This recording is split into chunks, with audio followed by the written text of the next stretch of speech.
பார்க்கலாம் வாங்க. காஃபி குடிப்பது போல் எளிதாக. இன்றைக்கி நம்ம வந்து ஒரு முற்றொருமைகள் உபயோகப்படுத்துகிற ஒரு கணக்கு தான். கணக்கை பார்ப்போம். ஃபஸ்ட்டு எக்ஸ் ப்ளஸ் 1/x = 2 எனில் x² + 1/x² என்ன? இதுதான் கேள்வி. இந்த கேள்வி பார்த்துக்கோங்க. இது நிறைய போட்டித் தேர்வுகளில் கேட்கப்படக்கூடிய கேள்வி. இந்த x + 1/x வச்சு x³ + 1/x³ என்ன, அந்த மாதிரி கேள்விகளும் வரும். ஸோ இதில் என்ன பண்ணணும், நமக்கு ரொம்ப என்ன தேவை அப்படின்னா, இதுக்கு நம்ம யூஸ் பண்ண போகிறது ஒரு ஐடென்டிட்டி. அந்த ஐடென்டிட்டி என்ன திங்க் பண்ணுங்கள். அதாவது நமக்கு என்ன தேவை, x² + 1/x, இது இது ஒரு ரெண்டு வேல்யூ a² + b²ன்றது நமக்கு தேவை. என்ன உபயோகப்படுத்தினா இந்த பாட்டு வரும் அப்படின்றத திங்க் பண்ணுங்கள். இப்போ நான் வந்து அது என்ன ஐடென்டிட்டி நம்ம யூஸ் பண்ணணுன்றதை வந்து நான் இங்கே கொடுக்குறேன். a + b² இதுதான் நம்ம யூஸ் பண்ண வேண்டியது. இதுக்கு இதோட ஆன்சர் என்னவா இருக்கும்? a + b² நிறைய தடவை இப்போ நம்மளே பார்த்துட்டோம், நிறைய கணக்கில் பார்த்துருக்கோம். ஸோ a + b² என்ன? a² + b² + 2ab. ஓகே, ரைட்டாக கெஸ் பண்ணவங்களுக்குலாம் வெல்டன்.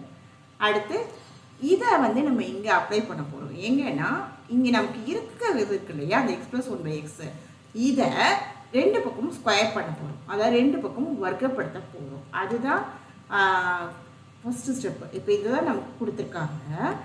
இதை நம்ம என்ன பண்ணுறோம், ரெண்டு பக்கமும் ஸ்கொயர் பண்ணுறோம். Squaring on both side. இரண்டு பக்கமும் ஸ்கொயர் பண்ணுங்கள். ரெண்டு பக்கமும் வர்க்கம் கண்டுபிடிங்க. ரெண்டு பக்கத்தையும் வர்க்கப்படுத்துகிறப்ப என்ன ஆகும், நம்ம இந்த இடது பக்கம் வந்து இதை வந்து a + b, இது a வந்து x, b வந்து 1/x வச்சுட்டு இந்த இப்போ இடது பக்கம் இந்த மாதிரி விரிச்சு எழுதிக்கலாம். வலது பக்கத்தில் 2² இருக்கும். ஓகேயா? இப்போ பண்ணலாம். இடது பக்கத்தில் x + 1/x² = 2² இருக்குது. இது வந்து 2² இம்ப்ளைஸ் இது என்னவா மாறுது, இடது பக்கம் வந்து x² அந்த a² + b²ன்றது bன்றது நமக்கு இருக்குது 1/x, 1/x² plus 2 × a × b, 2 × a நமக்கு x, b வந்து 1/x. ஓகேயா? = 2² என்ன, 4. இப்போ இந்த எக்ஸும் கேன்சல் ஆகிடும். இப்போ நமக்கு சிம்பிளாக நமக்கு என்ன கிடைக்குது, இப்போ இந்த மாதிரி இதுக்கு வந்து இந்த பவர்ஸ் வச்சு ரூல்ஸு லாஸ் நிறைய இருக்குது. அது எப்படின்னா, இப்போ a/b, அதாவது தொகுதி பகுதியில் எந்த ஒரு நம்பர் a/bனா எனி நம்பர் எடுத்துக்கிறோன்னு அர்த்தம். ஸ்கொயர்டு இருக்குது அப்படின்னா இது எப்படி எழுதலாம், a² / b². இதே மாதிரி தான் ப்ராடக்ட்டுக்கும் ab² = a² × b², அப்படி எழுதிக்கலாம். அப்போ அது மாதிரி எழுதுகிறப்ப இது 1² / x² வரும்.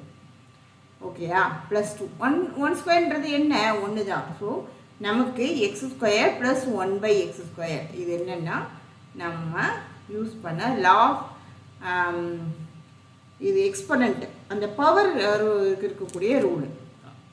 சரியா? இந்த 4 இந்த 2 நம்ம அந்த பக்கம் கொண்டு போகிறோம். இது என்ன மாதிரி இருக்குது, 2 வந்து +2 இருக்குது. +2 அப்போ +2 அந்த பக்கம் போகும்போது என்னவாகும், இதுக்கு நேர் மாதிரியாக போயிடும். அப்போ -2. இப்போ x² + 1/x² = 2. அப்போ நம்ம கண்டுபிடிச்ச விடை நமக்கு கேட்டிருக்காங்க, இதுதான் கேட்டிருக்காங்க. இது 2. இது ஆப்ஷனில் இருக்கான்றதை நம்ம பார்க்கலாமா? ஆப்ஷனில் இருக்குது. ஸோ அதுதான் விடை. ஸோ இதுதான் answer. x² + 1/x² = 2. x + 1/x 2 இருந்தாலும் x² + 1/x² = 2. ஓகே, அடுத்து இதே மாதிரி அடுத்த கணக்கூட பார்க்கலாம். Happy learning.